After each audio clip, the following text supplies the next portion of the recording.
आदरणीय आमा बुवा दिदी बहिनी र दाजुभाइहरू, आज म समस्त नागरिकसँग प्रत्यक्ष सम्बोधन गर्न उपस्थित भएको छु।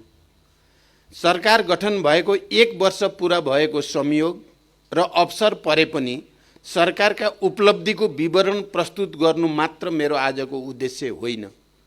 सुशासन, सामाजिक न्याय, समृद्धि, कूटनीति एवं विपद व्यवस्थापन र लोकतन्त्रको संवर्धन लगायतका क्षेत्रमा यसबीच भएका कार्य र प्राप्तिको सांकेतिक विवरण त आउँछ नै, तर म आजको सम्बोधनलाई समाचारका कस्ता शीर्षक दिइएला भन्ने चिन्ता नगरी आफ्ना केही विश्लेषण, केही समीक्षा, केही अनुभूति र केही संकल्प खुला हृदयले यहाँहरू समक्ष राख्ने अनुमति चाहन्छु। अहिले म नेपाली समाजमा अत्यन्त चिन्ताजनक रूपमा चारैतिर हिंसाबोध र नकारात्मकताको डडेलो लगाइँदै गरेको देखिरहेको छु। सकिँदैन, बन्दैन, हुँदैन भन्ने नकारात्मकताले जरैदेखि समाजको सृजनात्मकता मरिरहेको छ। एक थरी तत्त्वले त नियोजित रूपमै यो मानसिकतालाई मलजल गरिरहेका छन्। यस्तो वातावरण बनाउने प्रयास भइरहेको छ कि देशमा सबै नराम्रो मात्र भइरहेको छ। आदरणीय जनसमुदाय, म आज यो प्रश्नबाट सम्बोधन सुरु गर्न चाहन्छु कि के देशमा साँच्चै केही नभएकै हो? के देश पूर्ण रूपमा सम्भावनाहीन बन्दै गएकै हो त? नकारात्मकता र हीन भावनाले हामी कहाँ सम्भव काम पनि असम्भव बनाइरहेको छ र हामीले आफ्नै छेउको उज्यालोलाई पनि पत्याउन छाडेका छौँ भन्ने तथ्यलाई स्थापित गर्न म हाम्रो विद्युतीकरण र त्यसका सम्भावनालाई उदाहरणका रूपमा प्रस्तुत गर्न चाहन्छु। म दोस्रो पटक प्रधानमन्त्री हुनु अघिसम्म देशमा झन्डै 18 घण्टासम्मको लोड सेडिङलाई नियति मानिएको थियो, जबकि ठुलो जनसङ्ख्या त्यतिखेर विद्युतको पहुँचभन्दा बाहिर नै थियो। आज लगभग सिङ्गो देशमा विद्युतको पहुँच पुगेको छ। वर्षायाममा पनि विद्युत आयात गर्नुपर्ने अवस्थाबाट आज देश विद्युत निर्यात गर्ने ठाउँमा पुगेको छ। विगत 1 वर्षमा 700 मेगावाटसम्म विद्युत निर्यात गरी रु 15 अरब 27 करोड बराबरको विदेशी मुद्रा आर्जन गरिएको छ, जुन अघिल्लो वर्षको सोही अवधिको तुलनामा 31.28% बढी हो। 5 वर्ष अघि यो अवस्थाको धेरैबाट कल्पना पनि गरिएको थिएन। विक्रम सम्वत 1968 मा फर्पिङ जलविद्युतबाट 500 किलोवाट विद्युत उत्पादनबाट सुरु भएको नेपालको विद्युतीकरण यात्रामा त्यसपछिका 104 वर्षमा जम्मा 800 मेगावाट मात्र उत्पादन क्षमता पुगेको थियो। तर विगत 7 वर्षभित्र नेपालको विद्युत उत्पादन क्षमता बढेर 2892 मेगावाट पुगेको छ, जसमध्ये करिब 541 मेगावाट त यही 1 वर्षमा मात्र थप भएको छ। विगतका हिसाबले यो 1 वर्ष करिब 80 वर्ष बराबर हो। तर मैले यसमा सन्तोष मानेको छैन। मेरो विश्लेषणमा हामीसँग यस क्षेत्रमा भएको सम्भावनाको तुलनामा यो साह्रै सानो उपलब्धि हो। यसै वर्ष भएको मेरो भारत भ्रमणका क्रममा 10 वर्षमा 10,000 मेगावाट बिजुली निर्यात गर्ने लक्ष्यका साथ दीर्घकालीन जलविद्युत सम्झौताको प्रारम्भिक सहमतिमा हस्ताक्षर भएको छ। हाम्रो समृद्धिका लागि यो नेपाली इतिहासकै सबैभन्दा ठुलो र दूरगामी महत्त्वको सहमति हो। भारतसँग मात्रै नभएर बङ्गलादेशसँग पनि हामी विद्युत व्यापारको एकदम नजिक पुगेका छौँ। नेपालबाट बङ्गलादेशमा 40 मेगावाटसम्म विद्युत निर्यात गर्न त्रिदेशीय विद्युत व्यापार सम्झौतामा हस्ताक्षर हुँदैछ। मेरो चीन भ्रमणको क्रममा नेपाल चीन जोड्ने चिलिमे केरुङ 220 केबी प्रसारण लाइन अगाडि बढाउने सहमति भएको छ। यो प्रसारण लाइन बन्ने बित्तिकै चीनसँग पनि हाम्रो विद्युत व्यापारको ढोका खुल्नेछ। देशभित्र पनि हामी उद्योग र चुलोदेखि यातायातसम्म विद्युत खपत बढाएर आत्मनिर्भरताको नयाँ युगतिर अगाडि बढ्दैछौँ।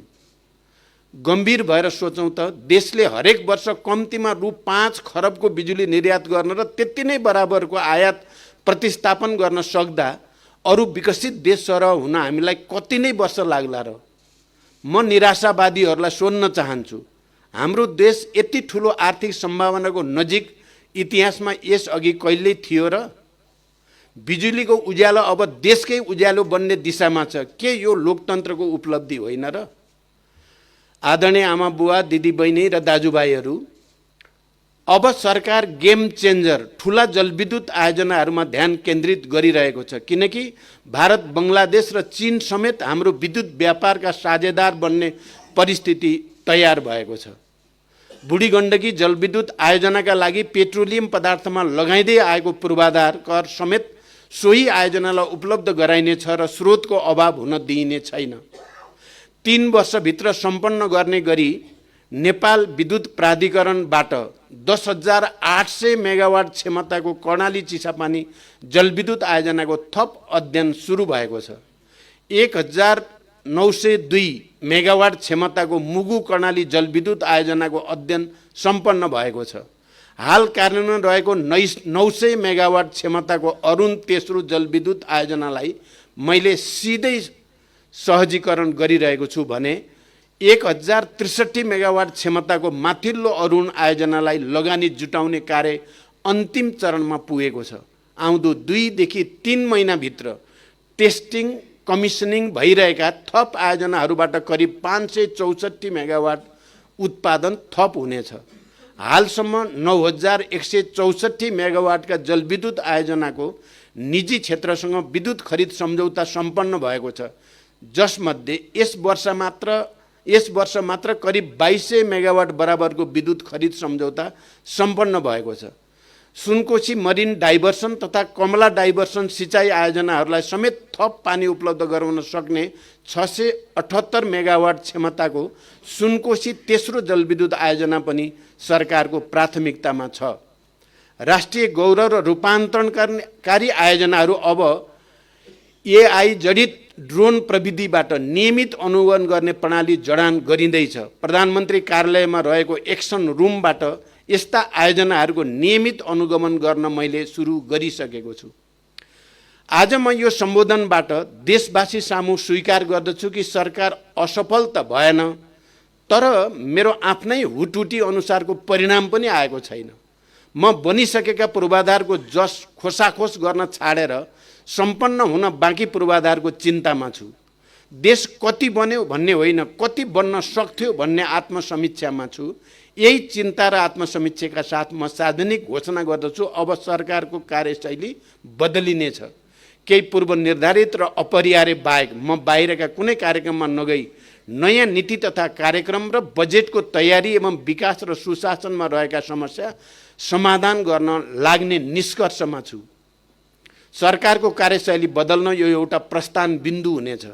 यही साता म प्रधानमन्त्री कार्यालयको संरचनात्मक परिवर्तन गर्दैछु। सिङ्गो राज्यका लागि यो एउटा सङ्केत र सन्देश हुनेछ।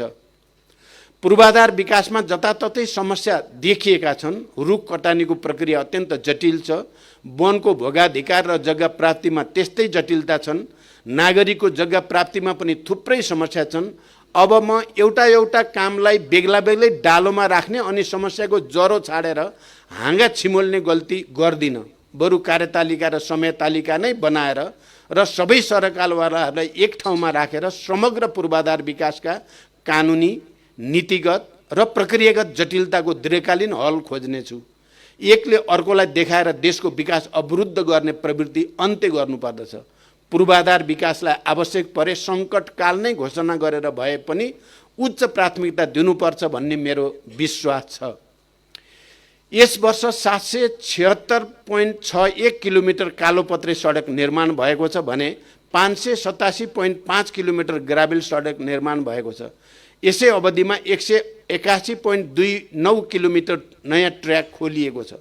थप 1,62,000 सुरक्षित आवास निर्माण गरी लाभग्राहीलाई उपलब्ध गराइएको छ। यो आँकडाले अघिल्ला वर्षहरूभन्दा प्रगति त देखाउँछ, तर म यसबाट पनि सन्तुष्ट छैन। नारायणघाट बुटोल खण्ड वा मुगलिन पोखरा खण्डकै उदाहरण लिउँ। जनताले बाटो भत्केको व्याख्या गरिरहेको छ, जबकि बाटो त बनिरहेको छ। समयमा आयोजनाहरू पुरा नहुँदा यस्तो नकारात्मक भाष्य मात्र बनेको छैन, लागत बढेको छ। जनताले ठुलो शास्ति खेप्नु परेको छ। अब पूर्वाधारमा कम्तीमा 2 शिफ्टको प्रत्याभूति हुने र सकेसम्म ब्यारेक मोडेलमा लैजाने गरी मैले नीतिगत र व्यवहारिक छलफल गरिरहेको छु। 80 को दशक तीव्र विकासको दशक भन्ने सङ्कल्पसँगै पूर्वाधारमा देशले नयाँ ढङ्गले फड्को मार्नै पर्दछ। सरकार गठनसँगै मेरो प्रतिबद्धता थियो म सार्वभौम संसद र जनताबीच केवल भाषण र आश्वासन होइन, रिपोर्ट कार्डका साथ उपस्थित हुनेछु। आज नागरिक सामु प्रत्यक्ष रूपमै वार्षिक रिपोर्ट पेश गर्दा गर्दै म प्रतिरक्षात्मक छैन, किनकि समष्टिगत आर्थिक परिसूचकहरू सकारात्मक छन्। 1 वर्ष अघि जम्मा 3 महिनाको आयात धान्न सक्ने सामर्थ्यसहित दिवालिया बन्ने त्रासमा बाँचेको देशसँग अहिले विदेशी मुद्राको सञ्चित इतिहासकै उच्च छ। यही असारदेखिको 4 महिनाकै अवधिमा यस्तो सञ्चित 157 अरब रुपियाँले बढेको छ। सधैँ घाटामा रहने सार्वजनिक संस्थान नाफामा जान थालेका छन्। नेपाल वायु सेवा निगमको तिर्नुपर्ने दायित्व कम हुँदै गएको छ। नेपाल आयल निगम र नेपाल विद्युत प्राधिकरण नाफामा गएका छन्। अर्थतन्त्रका चारै क्षेत्रमा अहिले आशाजनक वातावरण बनेको छ। यी तथ्याङ्कहरू सकारात्मक भए पनि आर्थिक वृद्धि दर मैले सोचेको भन्दा कम छ। म अब यसका आन्तरिक र बाह्य कारण देखाएर जिम्मेवारी नलिन चाहन्न। यसको जडमा पुगी समस्याको समाधान खोज्न मैले राजनीतिक नेतृत्व, कर्मचारी र निजी क्षेत्रलाई सँगै राखेर खुला छलफल सुरु गरिसकेको छु। 2 अङ्कको आर्थिक वृद्धिको लक्ष्य नराखी अनि त्यसका लागि नीतिगत, कानुनी र प्रक्रियागत सुधारका साथै बहुपक्षीय तयारी नगरी देशको विकास सम्भव छैन। यस वर्ष उपभोक्ता मूल्य वृद्धि दर गत वर्षभन्दा 2.7% कम भएको छ। यो पक्कै उपलब्धि हो, तर यसमा सन्तुष्ट भएर राष्ट्र बन्दैन। उपभोक्ता मूल्य वृद्धि दरलाई आम जनताले महसुस गर्ने गरी कम गर्न सरकारी नीति र प्रशासनिक क्षमताको सुधार अब हाम्रो प्राथमिकतामा छ। बैंक तथा वित्तीय क्षेत्र र मौद्रिक नीतिमा गरिएका सुधारका कारण बैंकहरूको आधार ब्याज दर एकल अङ्कमा पुगेको छ भने ऋणको ब्याज दर पनि घटेको छ। यसबाट उत्पादन लागत घटेर उपभोक्ता मूल्यमा समेत सकारात्मक प्रभाव पर्ने निश्चित छ। भुक्तानी सन्तुलन झन्डै 150 अरब रुपियाँले सकारात्मक रहनु र विगत कैयौँ वर्षदेखि घाटामा रहेका चालु खाता समेत नाफामा रहनु सरकारको अर्को गन्न सकिने उपलब्धि हो। पुँजी बजार र बिमा क्षेत्रमा मात्रात्मक सुधार त भएको छ, तर अपेक्षित सुधार नहुँदा हामी चिन्तित छौँ र सुधारका लागि गम्भीर गृह कार्यमा छौँ। व्यापार घाटामा कमी आएको छ, तर निर्यात नबढिकन आयात मात्र घटेर कम भएको व्यापार घाटा दिगो हुँदैन भन्ने वास्तविकता म यहाँहरूलाई लुकाउन चाहन्न। समस्याहरूलाई जनतासँग लुकाएर देश अगाडि बढ्नै सक्दैन।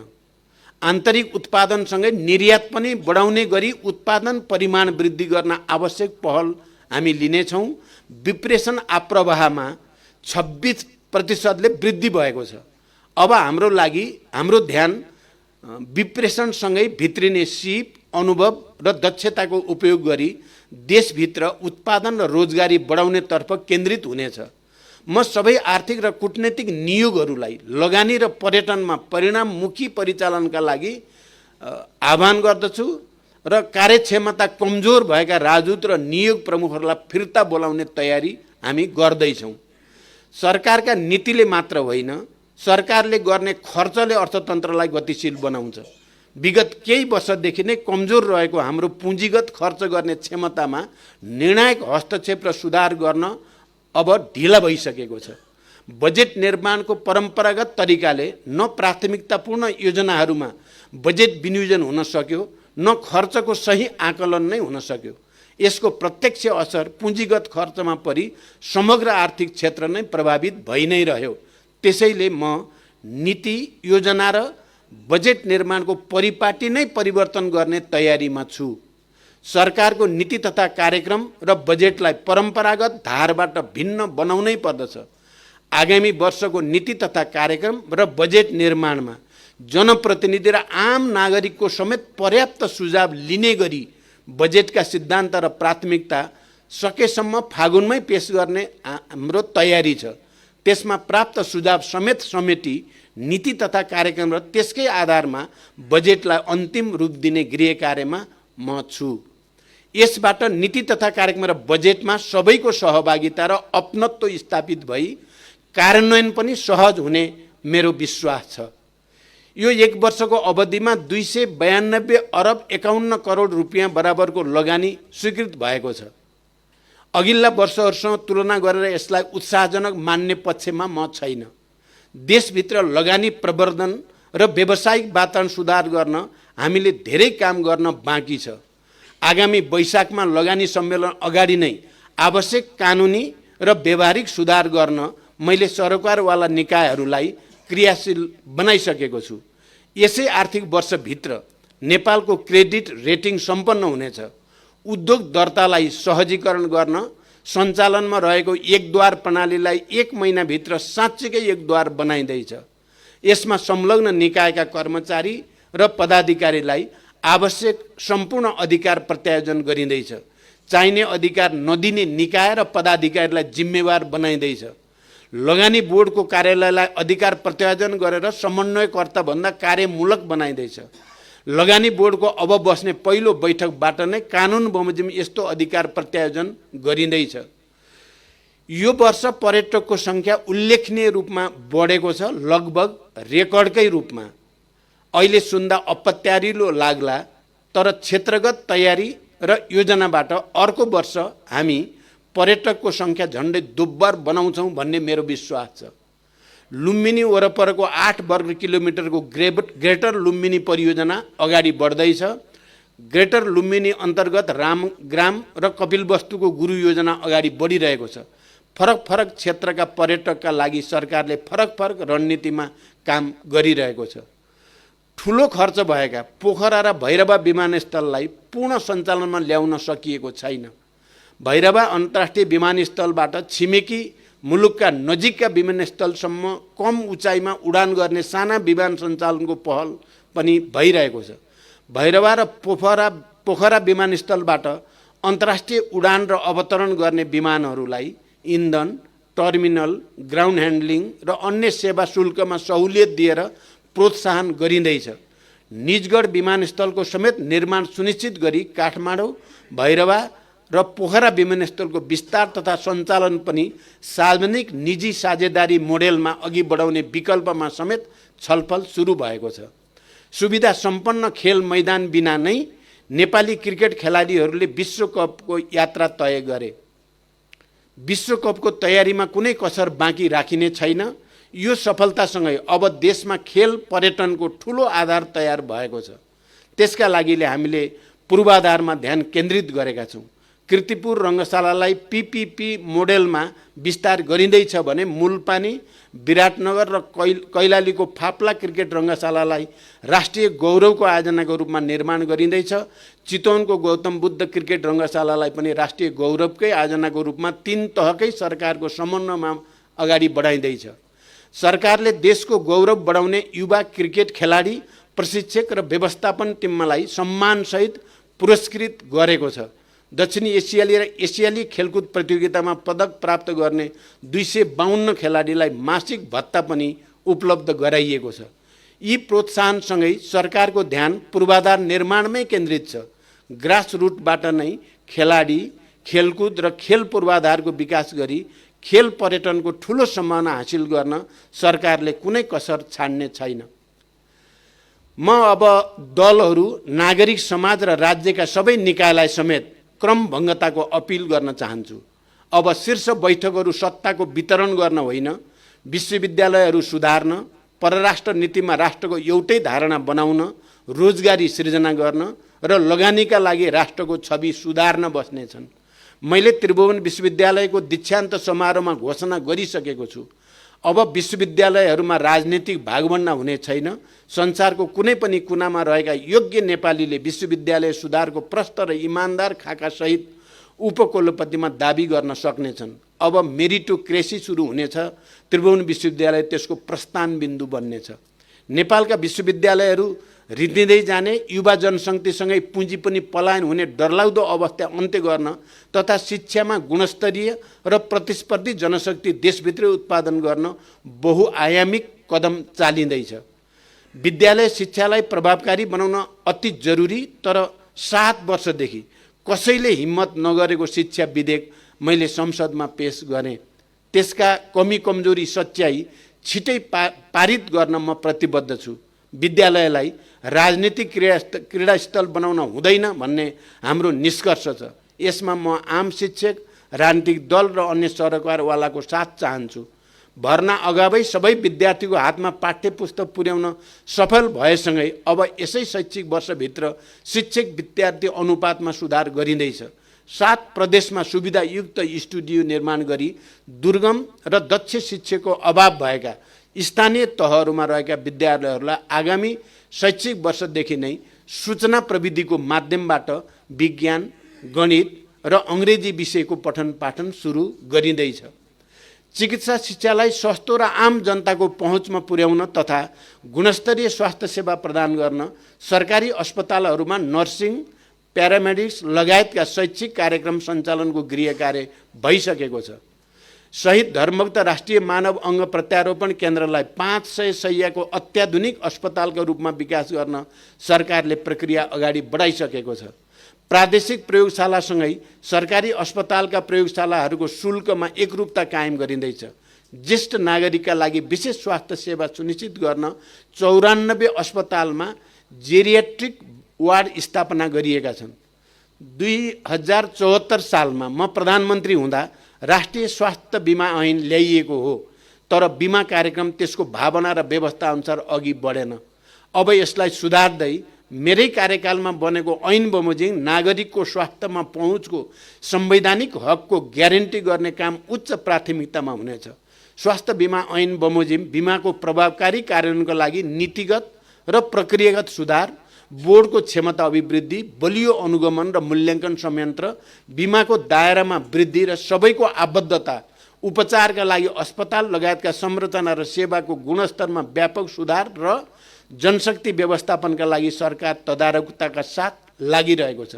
बिमाको हालको रकमको दायरा बढाइनेछ र आधारभूत बाहेक हाल सञ्चालित सबै निःशुल्क कार्यक्रमहरूलाई समेत एकीकृत रूपमा स्वास्थ्य बिमामा आबद्ध गरिनेछ। स्वास्थ्य बिमालाई केन्द्रमा राखी एकीकृत स्वास्थ्य पूर्वाधार विकास मापदण्ड अनुसार स्वास्थ्य प्रणालीको विकासमा जोड दिइनेछ। मैले संसदमा सुरुकै दिन गरेको सङ्कल्प थियो सुशासन। देशमा एउटा भिआइपी कल्चर स्थापित भइरहेको थियो। हाई प्रोफाइलहरूलाई कानुनले छुनै सक्दैन भन्ने आम मनोविज्ञान बनिरहेको थियो। सरकारले नक्कली भुटानी शरणार्थी प्रकरण, ललिता निवास प्रकरण, त्रिभुवन विमानस्थलबाट सुनको अवैध यातायात लगायतका काण्डमा इतिहासकै सबैभन्दा ठुलो अनुसन्धान र कारबाही गरेपछि जनतामा लोकतन्त्रप्रति भरोसा बढेकै छ। कहिले कानुनले नछुने ठानिएका उच्च पदस्थ कानुनको नियन्त्रणमा आए। देशमा पहुँच होइन विधिको शासन छ भन्ने मान्यता स्थापित गर्न सरकारले कुनै लापरवाही गरेन। यसबाट कानुनको सर्वोच्चता मात्र होइन, लोकतन्त्रकै सर्वोच्चता पनि स्थापित भएको छ। त्यसैले मैले लोकतन्त्रको सर्भिसिङ र शुद्धिकरण भनेको छु। यो क्रम निरन्तर जारी रहनेछ। मिटर ब्याजी र सहकारीका ठगहरू पनि राज्यको नियन्त्रणमा आइरहेका छन्। वर्षौंदेखिको विकृति र व्यथितिको चक्र भत्काउन सरकार उत्तिकै प्रतिबद्ध छ। एनसेलको सेयर बिक्रीबारे जानकारी पाए लगत्तै अत्यन्त संवेदनशीलताका साथ यो विषयलाई लिँदै छानबिन तथा अध्ययन समिति मार्फत राष्ट्रिय हितको संरक्षण गर्न सरकार प्रतिबद्ध छ। समितिले छानबिन तथा अध्ययनको काम अघि बढाइरहेको कुरा यहाँहरूलाई अवगत नै छ। यसबीचमा किसानहरूलाई समयमै 4,01,000 मेट्रिक टन रासायनिक मल सुनिश्चित भएको छ। सतह र भूमिगत सिँचाइ आयोजनाहरूबाट थप 21,169 हेक्टरमा सिँचाइ सुविधा पुर्याइएको छ। यस अवधिमा 296 डिप ट्युबवेल र 3,244 स्यालो ट्युबवेल सिँचाइ प्रणालीको निर्माण भएको छ। कृषिमा राज्यको लगानी घटेको छैन, तर उत्पादकत्व बढेको पनि छैन। सहुलियत दरमा कृषि ऋण वास्तविक किसानसम्म पुर्याई कृषि क्षेत्रमा उपलब्ध गराइएका अनुदानहरूलाई यसै आर्थिक वर्षभित्र एकीकृत गरी आगामी वर्षदेखि किसानको सूचीकरणका आधारमा अनुदान तथा मल वितरण गर्न सुरु गरिँदैछ। प्रमुख खाद्यान्न तथा तरकारीमा उत्पादनमा आधारित अनुदान प्रणाली लागू गरिँदैछ। दुध किसानहरूको बाँकी बक्यौता 2080 चैत्रभित्र भुक्तानी हुँदैछ। तर यी सुधारले मात्रै पनि कृषि क्षेत्रले फड्को मारिहाल्ने अवस्थामा हामी छैनौँ। कृषिमा अब परम्परागत ढङ्गले सोचेर पुग्ने अवस्था छैन।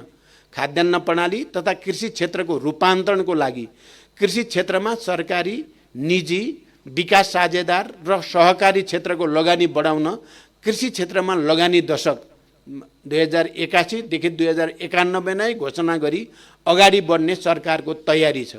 आगामी असार मसान्तसम्म 30 वटा प्रयोगशाला सहितको एकीकृत कृषि तथा पशु सेवा केन्द्रको निर्माण सम्पन्न हुँदैछ। कृषि उपजको बढ्दो आयात, जलवायु परिवर्तन लगायतका कारणले कृषि क्षेत्रमा परेको चाप कम गर्न र प्रमुख कृषि उपजमा आत्मनिर्भरता हासिल गर्न ठुला सिँचाइ आयोजनाको कमान्ड क्षेत्रमा मल बिउको सुनिश्चितता एवं संरचनागत सुधारसहित 17,000 हेक्टरमा चैते धान खेती प्रवर्धन गर्न सरकारको तयारी छ। कृषि उत्पादनको प्रमुख आधार सिँचाइको विस्तार गर्न समग्र तराई क्षेत्र सिंचित हुने गरी नहर प्रणाली विकास गर्ने कार्य प्रारम्भ गरिँदैछ। सरकारी कार्यालयहरूबाट हुने सेवा वितरणलाई सूचना प्रविधिमा आधारित बनाइँदैछ। मेरो पहिलो कार्यकालमा रणनीतिक महत्त्वको रूपमा सुरु गरिएको मध्य पहाडी लोकमार्गलाई सूचना महामार्गको रूपमा विकास गरिँदैछ। यसै क्रममा कोशी प्रदेशका सबै जिल्लामा अप्टिकल फाइबर बिछ्याउने काम सम्पन्न भएको छ। चैतभित्र सबै केन्द्रीय स्तरका सरकारी कार्यालयहरूमा सूचना प्रविधिमा आधारित एकीकृत कार्यालय व्यवस्थापन प्रणाली लागू हुँदैछ। प्रशासन लगायत समग्र शासकीय पक्षमा सुधार गर्न प्रधानमन्त्रीकै अध्यक्षतामा तत्कालै शासकीय सुधार आयोग गठन गरिँदैछ। यस्ता आयोगहरूका अन्तिम प्रतिवेदन प्राप्त भएपछि मात्र कार्यान्वयन लैजाने परम्पराको अन्त्य गरी यसपटक समयबद्ध सुझाव तत्कालै कार्यान्वयन लैजाने र परिणाम दिने सरकारको तयारी छ। निजामती सेवा कानुन र सार्वजनिक खरिद कानुन संसदको आगामी हिउँदे अधिवेशनबाट पारित गरी कार्यान्वयनमा लगिँदैछ। भूमि ऐन र वन ऐनमा रहेको विरोधाभास हटाई तिनलाई विकास मैत्री बनाइँदैछ। संसदमा विचाराधीन विधेयकहरू आगामी हिउँदे अधिवेशनमा पारित गर्न सबै राजनीतिक दलसँग सहकार्य र समन्वय भइरहेको छ। नेपालको शान्ति प्रक्रिया संसारका लागि अनुपम र उदाहरणीय छ। अन्तर्राष्ट्रिय मञ्चमा त्यो तथ्य स्वीकारिएको पनि छ। तर यो प्रक्रियाका केही काम टुङ्ग्याउन भने बाँकी छन्। अब आम सहमतिमै शान्ति प्रक्रियाका बाँकी काम सक्न म कृत सङ्कल्पित छु। नेपालको संविधान, सर्वोच्च अदालतको फैसला, बृहत शान्ति सम्झौता, मानव अधिकार सम्बन्धी अन्तर्राष्ट्रिय मूल्य मान्यता तथा पीडितको सरकारलाई केन्द्रमा राखी बेपत्ता पारिएका व्यक्तिको छानबिन, सत्य निरूपण तथा मेलमिलाप आयोग ऐन 2071लाई संशोधन गर्न बनेको विधेयक प्रतिनिधि सभाको कानुन, न्याय तथा मानव अधिकार समितिमा छलफलको क्रममा छ। यसलाई सार्वभौम संसदबाट आम सहमतिले अगाडि बढाउन सकिन्छ भन्ने विश्वास छ। यसबीचमा जनयुद्ध, जनआन्दोलन, मधेस आन्दोलन तथा विभिन्न आन्दोलनका घाइते तथा अपाङ्गहरूलाई सम्मान पत्रका साथै निःशुल्क उपचार, रोजगारी र जीविकोपार्जनको व्यवस्था गर्न आवश्यक प्रक्रिया अगाडि बढाइएको छ। साथै जनआन्दोलन र जनयुद्धका क्रममा जीवन उत्सर्ग गर्ने 8,471 जना शहीदहरूको नामावली नेपाल राजपत्रमा प्रकाशन गरेर सम्मान प्रदान गरिएको छ।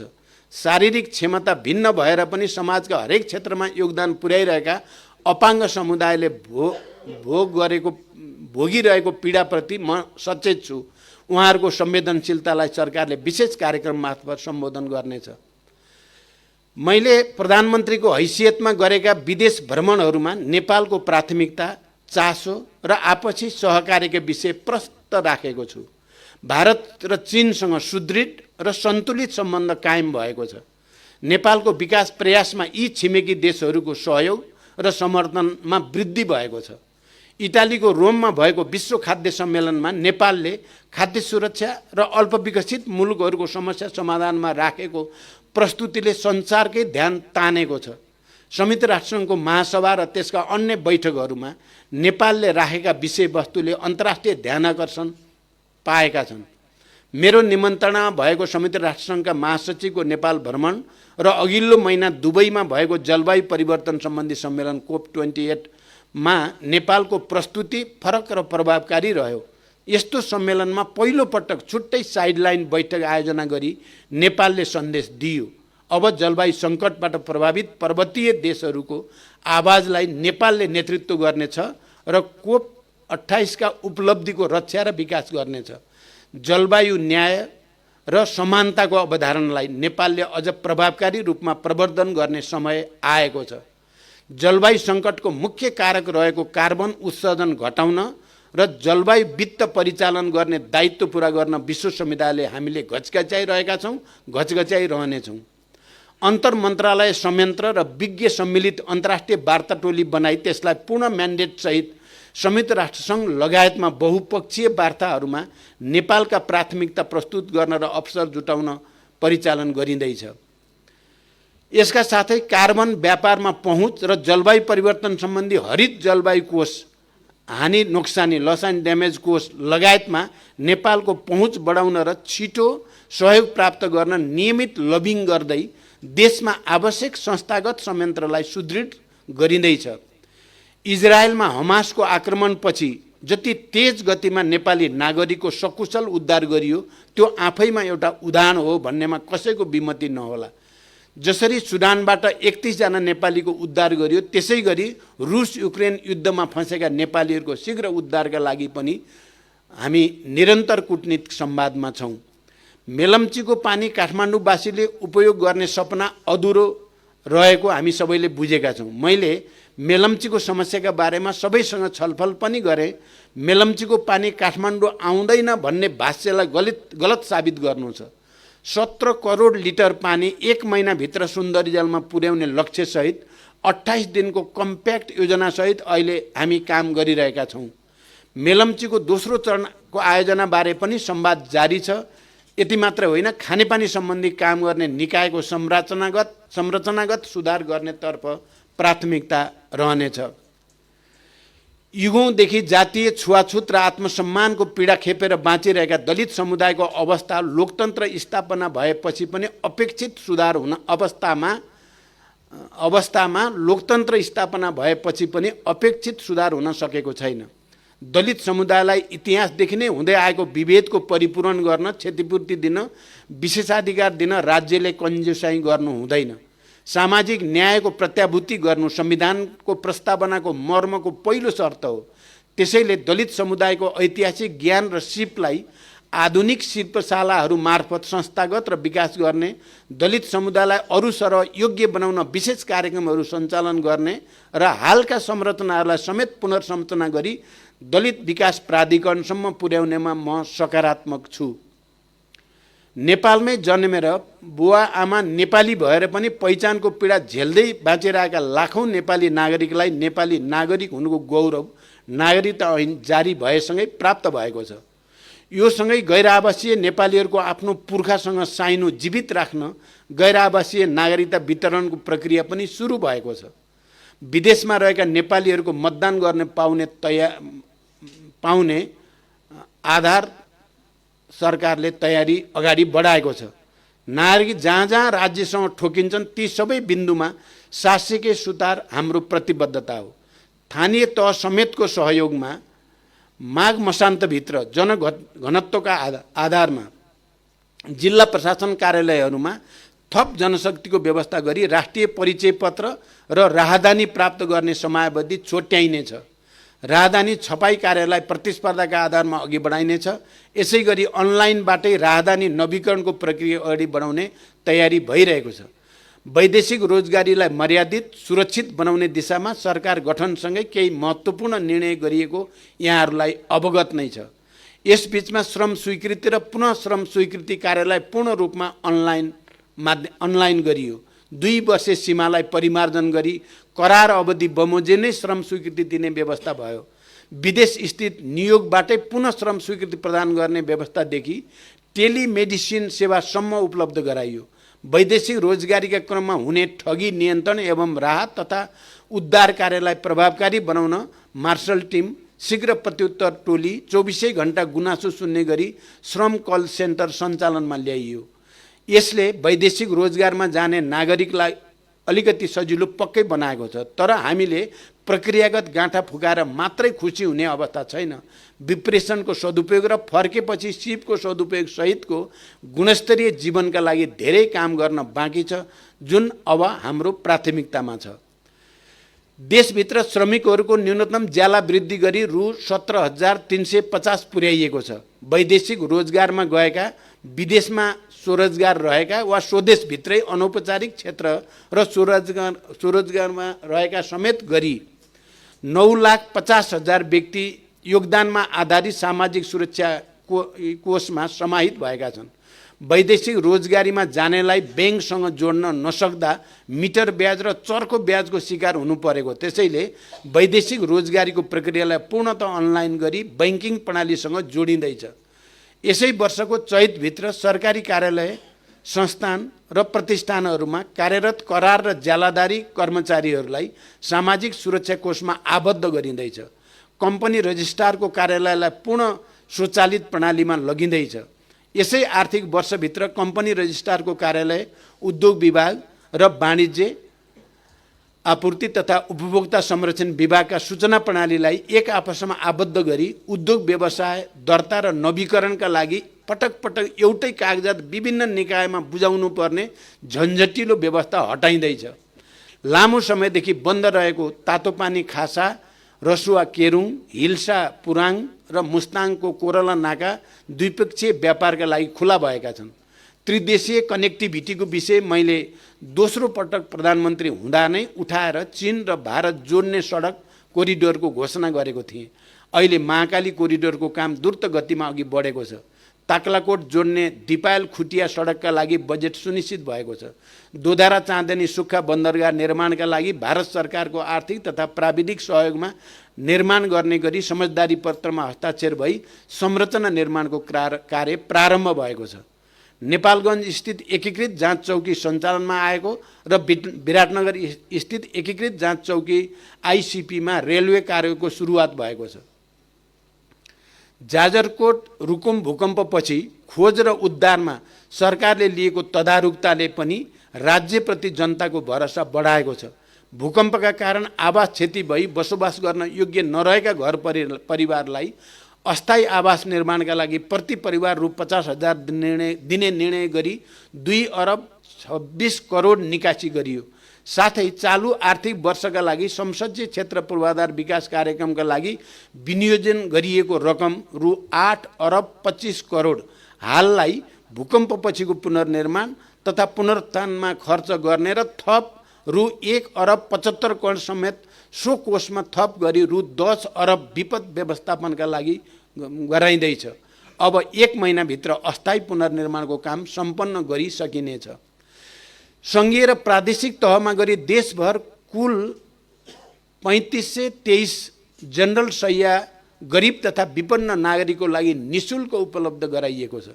सरकारले प्रदान गर्दै आएका अत्यावश्यक औषधिहरूलाई राज्यका तर्फबाट नै उत्पादन गरी औषधिमा आत्मनिर्भर बन्न नेपाल औषधि लिमिटेड मार्फत पहिलो चरणमा 20 प्रकारका औषधि उत्पादनका लागि पूर्व तयारी गरिएको छ। हेलो सरकारको कार्यकक्ष व्यवस्थित र प्रविधि सम्पन्न बनाई गुनासो सुनवाई कार्य 24 घण्टा सुरु गरिएको छ। मिटर ब्याज, लघु वित्त र सहकारी पीडितहरूलाई न्यायका लागि सरकारले सक्रियता लिएको छ। सरकारले लाखौं भूमिहीन, सुकुम्बासी, अव्यवस्थित बसोबासी र सोबासीहरूको समस्या समाधान गर्न एकसाथ जग्गा धनी प्रमाणपत्र दिने तयारीमा छ। हालसम्म करिब 10 लाख भूमिहीनको लगत सङ्कलन भइसकेको छ। जग्गा वितरणका लागि 41,000 हेक्टर जग्गा वितरणको नाप नक्सान गरिएको छ। साथै कानुनी जटिलता फुकाउन वन ऐन र भूमि ऐन संशोधन तथा राजस्वमा 50% छुटको निर्णय तत्काल गरिँदैछ। हरेक वर्ष राष्ट्रिय पर्वकै जस्तो पुरानो समयमा पुरानै माग लिएर उखु किसानले आन्दोलन गर्नुपर्ने विडम्बनापूर्ण अवस्थाको अब अन्त्य भएको छ। उखु उत्पादक कृषकहरूलाई प्रति क्विन्टल रु 70 अनुदान पाउने गरी उखुको खरिद मूल्य रु 635 प्रति क्विन्टल तोकिएको छ। उखु उत्पादक किसानहरूको बक्यौता अनुदान रकम रु 1,32 करोड अनुदान वितरणको व्यवस्था मिलाइएको छ। सूचना प्रविधि क्षेत्रमा आफ्नै तत्परतामा हजारौं युवाहरूले झण्डै 70 अरब यसै वर्ष मात्र देशमा ल्याएका छन्। अब म उनीहरूसँग नियमित संवादमा बस्छु। उनीहरूलाई अवरोध पुगेका सबै गाँठा फुकाउने र परिणाममुखी संयन्त्र बनाइनेछ। देश किन सोचे जति अघि गएन भने हामीले उद्यमशीलताको विकास गर्न सकेनौँ भन्ने समीक्षा गरी अब उद्यमशीलताको माध्यमबाट आर्थिक उन्नति र रोजगारीको घोषणा गर्दैछु। सबै किसिमका नीति, कानुन र स्रोतलाई उद्यमशीलताको दिशामा उन्मुख गराउन तत्काल एकीकृत रणनीति बनाइँदैछ। गैर सरकारी क्षेत्रका स्रोतलाई एउटै बास्केटमा राखेर परिचालन गर्ने रणनीति बन्दैछ भने सबै किसिमका स्रोतलाई च्यालेन्ज फन्डमा राखेर परिचालन गरिँदैछ। यस आर्थिक वर्षभित्र उद्योग मन्त्रालयबाट योग्यता पुगेका स्टार्टअपलाई 5 वर्षको लागि 2% ब्याज दरमा 50 लाखसम्म ऋण दिने व्यवस्था मिलाइँदैछ। नागरिकमा उद्यमशील सोच जगाउन विद्यालयदेखि विश्वविद्यालयसम्म समुदायका यथार्थ र सम्भावनासँग जोडिएको प्रविधि उन्मुख पाठ्यक्रम पनि तयार गरिँदैछ। आदरणीय आमा बुवा, दिदीबहिनी, दाजुभाइहरू, लोकतन्त्र बलियो नभई विकासले गति लिन सक्दैन। जनतामा त्यसको लाभको समान वितरण पनि हुन सक्दैन।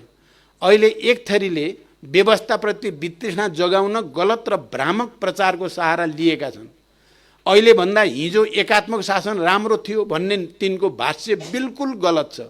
संघीयताले जनप्रतिनिधि बढे, खर्च बढ्यो भन्ने भाष्य बनाउन खोजिएको छ। तर सत्य के हो भने एकात्मक राज्य व्यवस्थामा कुल 1,55,862 जनप्रतिनिधि थिए भने अहिले जम्मा 28,453 जनप्रतिनिधि छन्। हिजो एउटा गाविसमा 47 जना जनप्रतिनिधि थिए भने ती अहिले सामान्यतः वडामा रूपान्तरण भएका छन्, जहाँ जम्मा 5 जना जनप्रतिनिधि छन्। तर तिनले गरेका कार्यहरूले जनतालाई कति धेरै छुन्छ भन्ने उदाहरण म गत कार्तिकको जाजरकोट भूकम्पपछि बिहान 3 बजेदेखि नै भूकम्प पीडितको खोज, उद्धार र राहतमा खटेका जनप्रतिनिधिको सक्रियताले देखाउँदैन र? हिजो दलित, आदिवासी जनजाति, मधेसी, थारू, मुस्लिमको राज्यका निकायमा प्रतिनिधित्व प्रतीकात्मक र दयापूर्ण थियो। आज सुनिश्चित र अधिकारपूर्ण छ। हिजो महिला अधिकार र प्रतिनिधित्व राज्यको एजेन्डामै थिएन। आज संविधानले नै केन्द्र र प्रदेशमा 33% अनि स्थानीय तहमा 40% सुनिश्चित गरेको छ। हिजो न्याय माग्न डराउनु पर्ने सीमान्त वर्ग र वर्ण आज आफै न्याय दिने ठाउँमा पुगेका छन्। सामाजिक न्यायका दृष्टिले के यो ठुलो परिवर्तन होइन? ज्येष्ठ नागरिक, एकल महिला, अपाङ्गता भएका व्यक्तिले अहिले पाइरहेको भत्ता सामाजिक सुरक्षाका हिसाबले ठुलो उपलब्धि होइन? प्रति व्यक्ति आय, विदेशी मुद्रा सञ्चिति, विद्युत उत्पादन, सडकको पहुँच, साक्षरता, औसत आयु, खानेपानी र सरसफाइमा हिजो अवस्था के थियो र आज के छ? हामी आफैले भोगेर आएको त्यो स्थिति र अहिलेको परिस्थिति के छ? म केवल यति सोध्न चाहन्छु, लोकतन्त्रले जगाएको सामाजिक चेतना र रूपान्तरण लोकतन्त्रकै विरुद्ध प्रयोग गर्ने धृष्टता देशकै लागि घातक छैन र? म प्रदेशलाई बलियो बनाएर लैजानुपर्छ भन्ने पक्षमा दृढ छु। पछिल्लो समय प्रदेश मुख्यमन्त्रीहरूको असन्तोष मैले सुनेको छु र बुझेको पनि छु।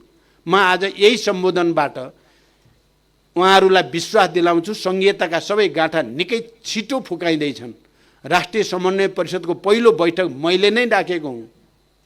सङ्घ, प्रदेश र स्थानीय तहको कार्य सम्पादनमा देखिएको दोहोरोपन र अस्पष्टता हटाउन कार्य विस्तृतीकरण प्रतिवेदन परिमार्जन गरिँदैछ। राष्ट्रिय सभाको संघीयता कार्यान्वयन अध्ययन तथा अनुगमन संसदीय विशेष समितिका सिफारिसहरू पनि कार्यान्वयनको चरणमा छन्। पूर्वाधार विकासमा थप गति दिन संविधान बमोजिम 3 तहका सरकारबिचको कार्यक्षेत्रमा स्पष्टता ल्याई पूर्वाधार विकासका कार्यक्रममा रहेको दोहोरो तेह्रोपन हटाइँदैछ। सरकारका तीनै तहबीच प्रशासनिक समन्वय र सहकार्यका लागि नेपाल सरकारका मुख्य सचिवको संयोजकतामा प्रदेशका प्रमुख सचिवहरू सम्मिलित प्रशासनिक समन्वय परिषदको बैठक बसेर आवश्यक काम भइरहेको छ। संघीयतालाई वास्तविक रूपमा नै कार्यान्वयन गर्न म प्रतिबद्ध र दृढ छु र यसका लागि जरुरी कानुन तुरुन्त ल्याउन म तयार छु। म आज जनतालाई साक्षी राखेर मान्य मन्त्रीहरूलाई पनि भन्न चाहन्छु, हामीलाई असफल हुने छुट छँदै छैन। कार्य सम्पादन कमजोर भएको अवस्थामा म कसैलाई माफ गर्न सक्ने अवस्था र मनस्थितिमा छैन। हामी सबै आफ्नो भूमिकामाथि न्याय गर्नै पर्ने नैतिक दबावमा छौँ। कार्यक्षमता प्रमाणित गर्न सकेनौँ भने कसैले पनि अब ठाउँ ओगटिरहनु हुँदैन, छाडिदिनु पर्दछ। यो मैले अरूलाई दिएको उपदेश मात्र होइन, आफैसँग गरेको वाचा पनि हो। देशमा सकारात्मक परिवर्तन र आशा जगाउन नसके मैले पनि पद ओगटिरहन जरुरी छैन। अन्त्यमा मलाई विश्वासको मत दिने र निरन्तर साथ दिने सबै माननीयहरू, सिङ्गो संसद, राजनीतिक दलहरूप्रति आभार प्रकट गर्दछु। गठबन्धन सरकार भन्ने बित्तिकै ठुलो तानातानी, अस्थिरता र अराजकताको चित्र आउँछ, तर म गठबन्धनका सबै घटक र नेतृत्वप्रति आभारी छु, किनकि अहिले न स्थायित्वमा कुनै प्रश्न छ, न सरकारमा कुनै तानातानी। यो 1 वर्षको साथका लागि सरकारका सबै मन्त्री, कर्मचारी, प्रशासन, नागरिक समाज, सञ्चार जगत र जनसमुदायमा म कृतज्ञता ज्ञापन गर्दछु। शान्ति प्रक्रियाका बाँकी काम टुङ्ग्याउन, संविधान कार्यान्वयनसँग जोडिएको महत्त्वपूर्ण विषय कार्यान्वयन गर्न तथा राष्ट्रिय महत्त्वका अन्य विषयहरूमा सहकार्यका लागि प्रमुख प्रतिपक्ष लगायत अन्य राजनीतिक दलसँग संवाद र समझदारीका लागि म निरन्तर प्रयत्नशील रहेको छु। आजसम्मका सबै ऊर्जा र अनुभव खन्याएर म एकपटक राष्ट्र निर्माणमा निर्णायक रूपमा होमिन तत्पर र प्रतिबद्ध छु। त्यसमा म समस्त देशवासीको साथ र सहयोग चाहन्छु। हामी मिलेर यो देश बनाउन सक्छौँ र बनाउँछौँ। यो प्राचीन देशले आफ्नो इतिहासको नयाँ र शानदार अध्याय लेख्नै बाँकी छ, जुन हामी मिलेर लेख्नेछौँ। धन्यवाद।